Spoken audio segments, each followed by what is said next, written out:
All right, everyone get ready because today we are going deep into the IELTS, right? Deep, deep, deep into that writing section. Yeah. And we're going to be looking at summary completion. Oh, summary completion. I know. Scary stuff, right? People are terrified of this one. I know. This is one that people always ask about. Yeah. So we are going to be looking at Mr. George. Okay. From IELTS Resource Center. Yeah. He has got this awesome YouTube tutorial. He does, yeah. That just breaks it all down, and so we're going to be pulling from that today. Pulling out all the stops. Pulling out all the stops to figure out how to approach this beast. Excellent. So, one of the things I thought was really fascinating about his approach was that he really emphasizes, like, understanding the game before you even start. Yeah, the task. The task, yeah. Yeah, the task. Understanding what you're being asked. Like, you have to be a strategist. You can't just go in there swinging wildly. Totally. Yeah.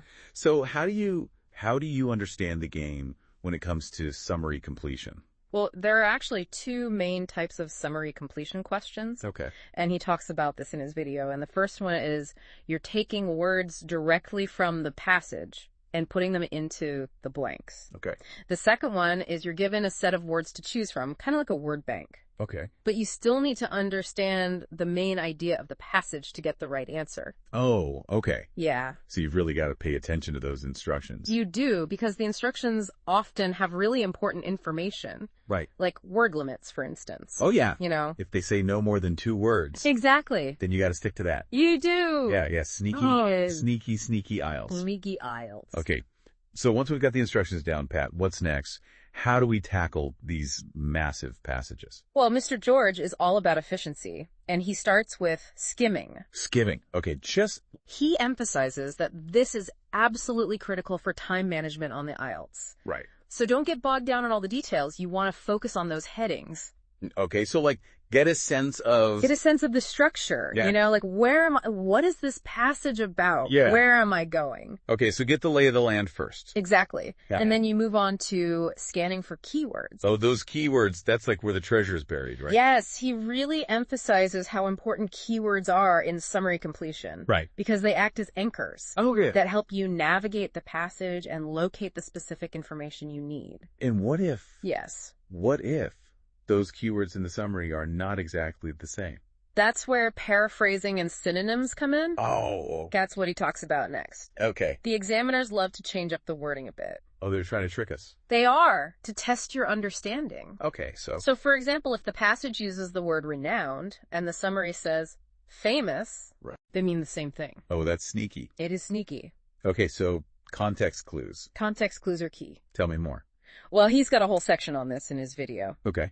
Those seemingly insignificant details, those context clues, can unlock the meaning of an unfamiliar word or phrase. Okay, like, give me an example. What are we looking for? Well, you're looking for synonyms, antonyms, definitions, examples. Okay. It's all about understanding the relationships between words and how they create meaning. And he's got a great example in his video that we're going to break down. We are. Okay, so this example that he uses in the video, he's got a passage about the Great Barrier Reef. Oh, cool. And he's showing how these context clues that we're talking about can help us to unlock those summary completion questions. Okay, so we've got this beautiful passage describing the Great Barrier Reef, all of its biodiversity. Yeah. And then we've got our summary with our blanks that we need to fill in. Exactly. And so the first blank in the summary is within a sentence that describes the reef's fame. Okay. And the passage states that the reef is renowned for its breathtaking biodiversity. Okay.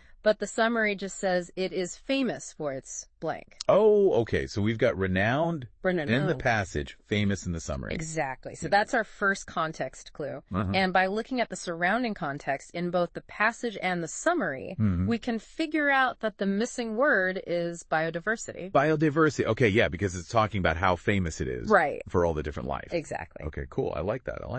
And then he's got another one where the passage mentions that the reef is a popular destination for divers and tourists from around the globe.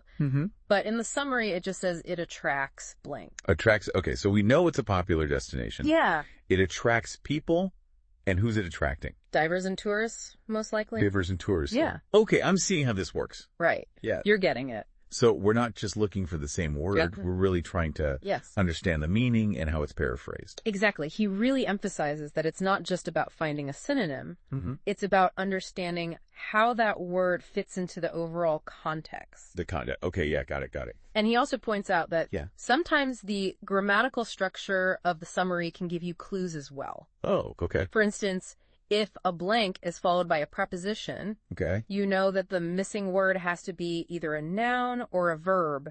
Right. That can take that preposition. Right, because it has to make sense grammatically. Exactly. Okay, so it's not just about vocabulary then. It's not just about vocabulary. It's about the grammar. It's about how language works.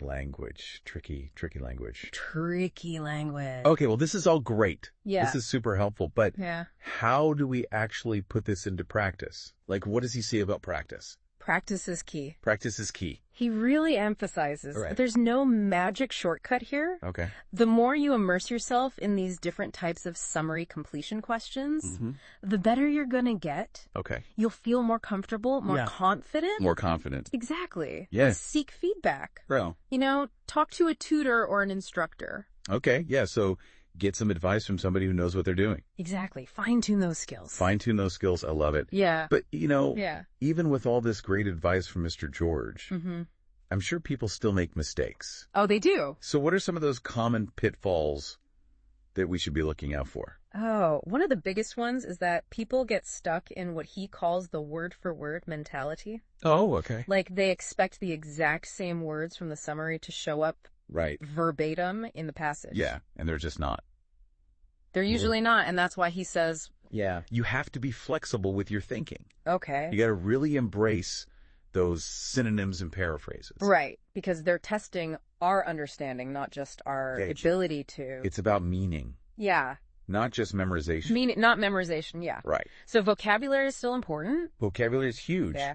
But it's also understanding how those words work together. In the grammar. In the grammar, exactly. Yeah. He also warns against getting bogged down in a single question. Oh, right. Time management is so important in the IELTS. Absolutely. And summary completion can really eat up your time. Yeah. If you're not careful. So don't be afraid to skip one and come back to it. Exactly. If you have time. If you've got time later, come back. Okay, that makes sense. Yeah. Well, wow, what a deep dive. I know, we've covered a lot. We covered a lot, and it's all thanks to Mr. George. Mr. George. From the IELTS Resource Center. He's amazing. Really breaking down these summary completion questions. Yeah. So we've got our strategies, we've got our pitfalls to watch out for. Yes. I think our listeners are ready to go. I hope so. I hope so, too. Yeah, what do you think? I think it's really about, taking what we've learned. Yes. And making it your own. Yes. Practice. Practice. Find what works for you. Exactly. Yeah. This is a personal journey. It is. This IELTS journey is a personal journey. It is. But hopefully we've given our listeners some tools. Some tools and some confidence. Absolutely. To go out there and tackle it. Go get them.